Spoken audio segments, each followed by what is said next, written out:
विद्यार्थियों, कल्पना कीजिए यदि इस संसार में गुरु ना होते तो क्या हम पढ़ना लिखना सीख पाते? क्या हमें सही और गलत का ज्ञान होता? क्या हमारे जीवन में सही दिशा मिल पाती? शायद नहीं। इसीलिए भारतीय संस्कृति में गुरु का स्थान भगवान से भी ऊंचा कहा गया है। बताया जाता है कि गुरु ब्रह्मा गुरु विष्णु गुरुर्देवो महेश्वर गुरु साक्षात परम ब्रह्म तस्मै श्री गुरुवे नमः।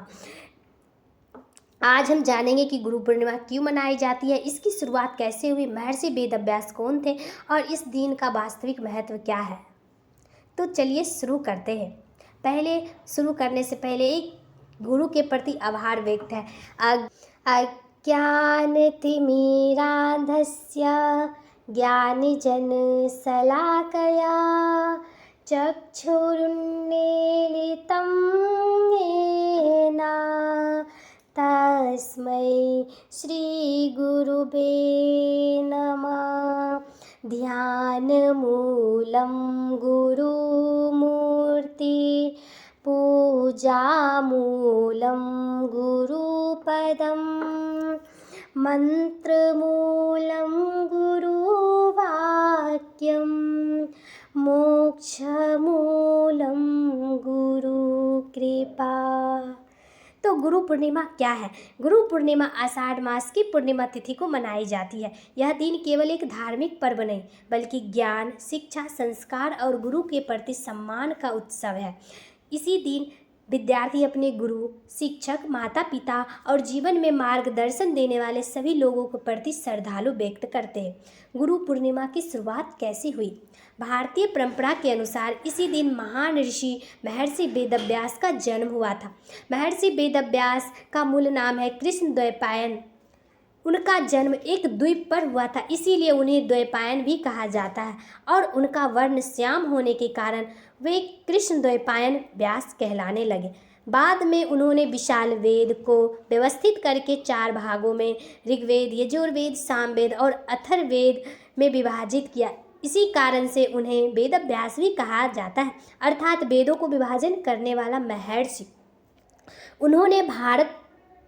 उन्होंने महाभारत की रचना की, जिसे संसार का सबसे बड़ा महाकाव्य माना जाता है। परंपरा के अनुसार 18 पुराणों को संकलन और ब्रह्मसूत्र में उनका नाम का उल्लेख भी प्राप्त होता है। इसी महायोगदान के कारण उन्हें आदि गुरु के रूप में सम्मान किया जाता है।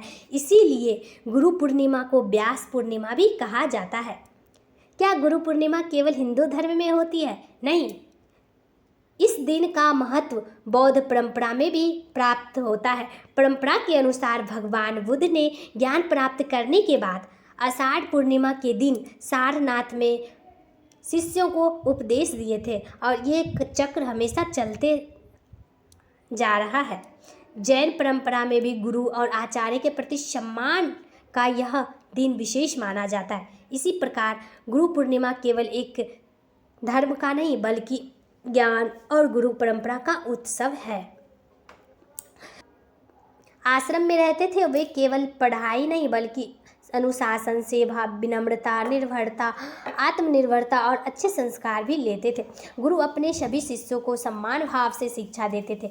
शिक्षा पूरी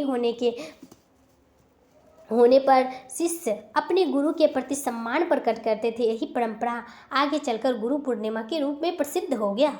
गुरु का महत्व हमारे जीवन में क्यों इतना बड़ा है? सोचिए, जब एक छोटा बच्चा स्कूल जाता है तो उसका पहला अक्षर सिखाता है। जब कोई विद्यार्थी कठिन विषय में फंस जाता है, उलझ जाता है, तो उसको कौन मार्ग दिखाता है? जब जीवन में निराश या हताश हो जाती है, मार्ग नहीं दिखता है, तो कौन दिखाते हैं? गुरु दिखाते हैं। वे केवल पुस्तक का ज्ञान नहीं देते बल्कि जीवन जीने की एक कला, एक आर्ट सिखाते हैं। इसीलिए कहा गया है अज्ञानतिमिरान्धस्य ज्ञानजनशलाकया चक्षुरुन्मीलितं येन तस्मै श्री गुरुवे नमः।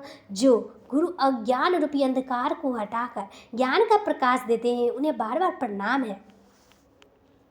जीवन में सफलता पाने के लिए प्रतिभा जितनी आवश्यक होती है उतनी आवश्यक ही सही मार्गदर्शक होना चाहिए। जिसे अच्छा गुरु मिल जाता है उसे मंजिल आसान हो जाता है प्राप्त करना।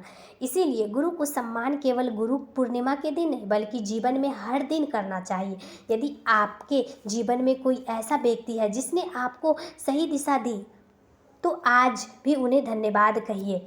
इसी के साथ आप सभी को गुरु पूर्णिमा की हार्दिक शुभकामनाएं। यदि आपको यह पसंद आए हैं तो इसे लाइक करें, अपने मित्र के साथ साझा करें। धन्यवाद।